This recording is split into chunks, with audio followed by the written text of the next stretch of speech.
Racun adalah zat atau senyawa yang masuk ke dalam tubuh dengan berbagai cara yang menghambat respon pada sistem biologis dan dapat menyebabkan gangguan kesehatan, penyakit, bahkan kematian.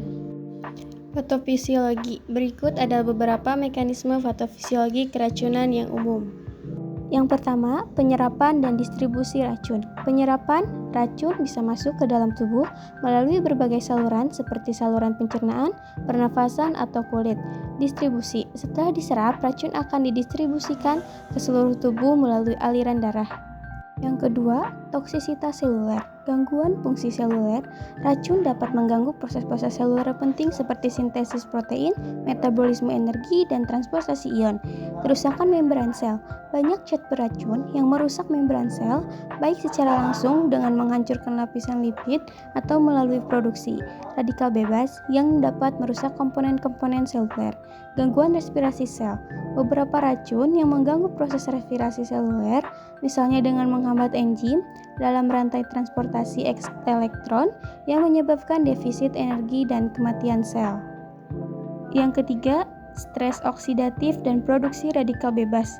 Radikal bebas ini adalah molekul yang sangat reaktif dan dapat merusak struktur seluler seperti lipid, protein, dan DNA.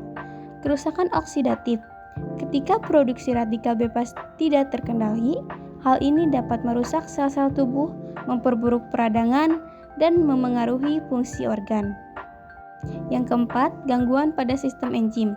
Enzim detoksifikasi. Organ tubuh seperti hati dan ginjal memiliki enzim yang berfungsi untuk mengubah racun menjadi bentuk yang lebih mudah dikeluarkan dari tubuh, yang disebut dengan proses detoksifikasi. Enzim yang terhambat atau teraktivasi secara berlebihan, racun tertentu dapat mengganggu keseimbangan enzim-enzim penting dalam tubuh, misalnya dengan menghambat enzim yang terlibat dalam proses metabolisme energi atau memengaruhi koagulasi darah.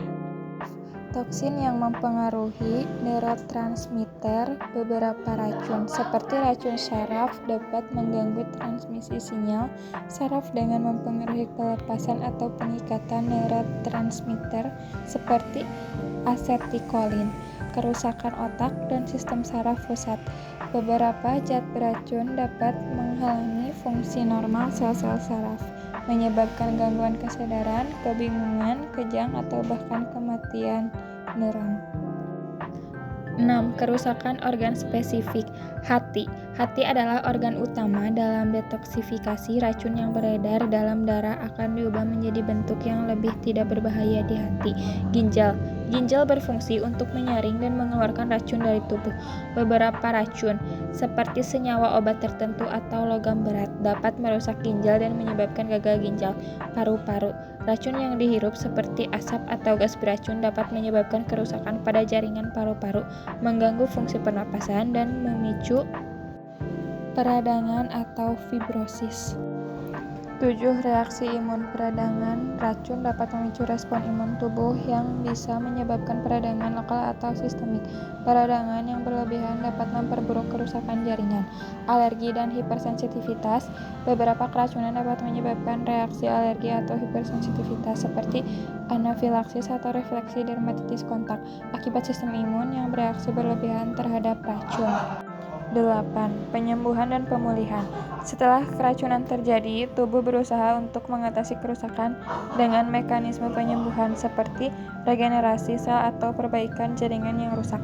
Namun, dalam beberapa kasus, jika kerusakan terlalu parah atau tubuh tidak dapat mengatasi kerusakan dengan baik, keracunan dapat menyebabkan cacat permanen atau kematian.